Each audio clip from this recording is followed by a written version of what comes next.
How do I know what I want?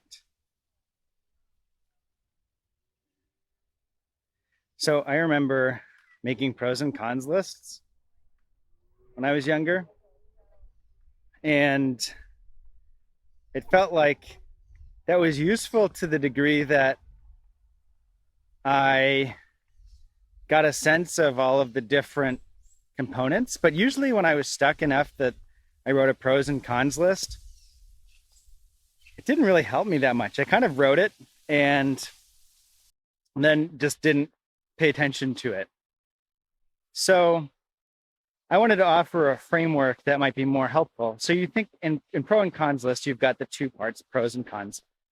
In this other model that I want to suggest you try to identify the parts of you that want to do different things. There might be more than two, so it might be more than two columns, but you can figure out these different parts and what the parts might be suggesting, why they would want to do one thing or the other thing. And then you can get a sense of, is that a good reason? Does that actually feel like an aligned thing with me? And it really helps clarify what you want to do way faster than something like a pros and cons list. So it's a parts list. Figure out what the parts are that want to do different things and look at why.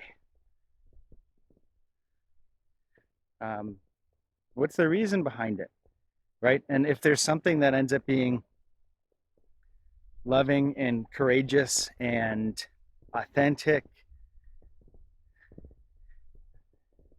even if there's fear there, then maybe that ends up being a thing you start to lean into doing over other things. Or it's also valid that maybe you've done a lot of uncomfortable things for a while and you just need to take a break and to just relax and not force anything for now. And that becomes another valid approach. But you're feeling for what's the alignment and feeling for what the parts are potentially suggesting. I hope that's helpful. Take care.